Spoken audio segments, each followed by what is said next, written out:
for more on all of this, let's join via Skype from Southern California, Los Angeles to be precise, political commentator Michael Reagan.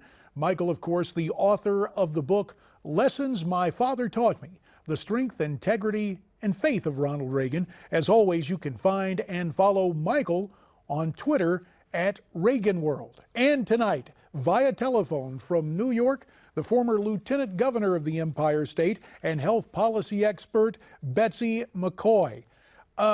You know, this is getting to be really interesting.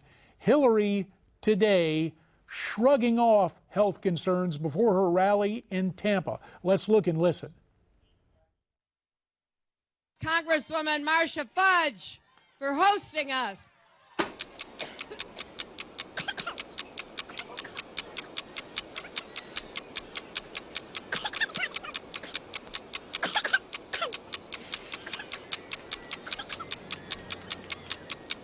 I apologize. This actually happened in Ohio over the weekend, but the gist of it is they speeded up the clock. It's a full, like, 4-minute coughing jag that we have accelerated here. You get the general idea. Hillary had some trouble on the stump, and for a lot of us, we get hoarse on the stump, we get all this, but there seems to be a lot of concern that there could be something more. Michael Reagan, is that legitimate? Yeah, it's become legitimate at this point in time because Hillary Clinton, we now know, used the fact that she could not remember many of the things the FBI was asking her about because of her illness that she had, because of the blood clot and all of those things. Otherwise, it'd probably be a dead story at this point. But she brought it back to life when she did the interview with the FBI and used her illness as an excuse for not being able to remember those things that the FBI was asking her about. Right. In that case, it was a concussion. Besty, I'll get to you in a second. But now we do have Hillary's comments from today in Tampa, and we'll have those for you right now. Then get your reaction, Besty. How are you? Better. Now, the advice, of course, is just don't talk for a day or two. Yeah, that's not going to work. How are you going to manage that? Yeah, I'm not going to happen. Yeah, I'm just going to keep talking.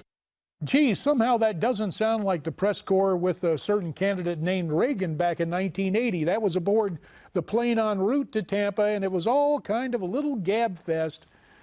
Besty, the press just refuses to take this seriously. They refuse to take it seriously, but the nation should take it seriously. We want to elect a president who can serve the entire 4 years. And it is of concern when we see Mrs. Clinton having coughing fits, when doctors express concern about the injuries she may have sustained in the past, and when we see, in contrast, how vigorous, how robust, how energetic Donald Trump looks. His campaign schedule is many times more active than hers. And speaking of Mr. Trump and a certain president named Reagan, Michael, correct me if I'm wrong, but Mr. Trump is now 70. In your dad's 1980 campaign, Ronald Reagan was still 69, correct? So correct. Turned 70 at the White House. Yeah, so Trump is older now running for president than your dad was, and yet in 1980 there were all those questions about Ronald Reagan's health. Yeah, they always seem to ask questions about the Republicans' health more so than the Democrats' health. But it's nice to have somebody in the White House who's on Medicare. At this point in time, we know that'll never be touched in the next administration. That's a reality. But again, yes, they talked about my father's health incessantly, but he proved all of them wrong. They couldn't keep up with him when he was chopping wood or riding horses. And Besty, as you mentioned, Mr. Trump is quite vigorous on the campaign trail, especially given his travels of the last 10 days. Well, that's right. And before he became the presidential candidate he is now, he was running some 185 profit-making ventures. Take a look at his financial disclosure statement and compare it with hers, which is just a tiny little thing listing paid speeches. So she had plenty of rest time in between each of those paid speeches. He's been charging around the world, running, managing, actively overseeing 185 businesses. Let's talk about taking care of business on the campaign trail. I believe this is from a rally earlier today in Virginia. Donald Trump taking exception to Mrs. Clinton's conduct, in particular in the realm of foreign policy. Let's listen. A lot of people say, as an example, Russia, Hillary likes to play tough with Russia. Putin looks at her and he laughs, okay? He laughs. Putin looks at Hillary Clinton and he smiles. Boy, would he like to see her. That would be easy. Because just look at her decisions. Look how bad her decisions have been. Michael, your dad wisecracked that he would be happy to meet with the leaders of the then Soviet Union, but they kept dying off on him. What about Donald Trump's criticism of Mrs. Clinton vis-a-vis Vladimir Putin? Well, I think Vladimir Putin's been laughing at the United States of America for a long period of time. I remember sitting down and having breakfast with the former president of Poland just before that airplane crash that killed him and everybody I had breakfast with back in 2009.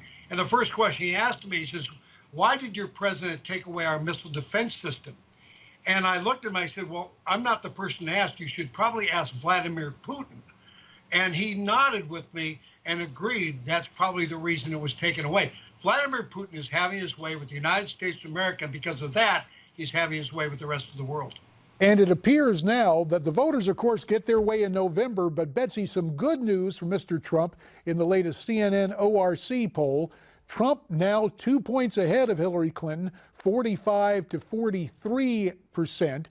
And you see some other polls there on our screen. But I'm just interested, Betsy, in the 30 seconds we have left. Do you expect Mr. Trump to build on this post-Labor Day lead? Oh, absolutely. And every day as more information leaks out about Hillary, she's going to go down more in the polls. That's what's really happening. I mean, that FBI disclosure that she couldn't remember whether she was briefed on how to handle confidential information and had failed to train her staff on how to handle confidential information. That's a doozy. How can you be president if you can't even keep classified information confidential and you're president of the United States? It's not possible. It's too risky. And we always appreciate the analysis and assessments of Betsy McCaughey tonight from New York, and Michael Reagan, Skyping in from Southern California. His great new book about Ronald Reagan is entitled Lessons My Father Taught Me: The Strength, Integrity, and Faith of Ronald Reagan. Now, as we mentioned, it appears the polls are turning in Trump's favor. Is this the real deal? Pollster John Zogby joins us later. But up next, Wayne Allen Root with more on the race for 1600 Pennsylvania Avenue.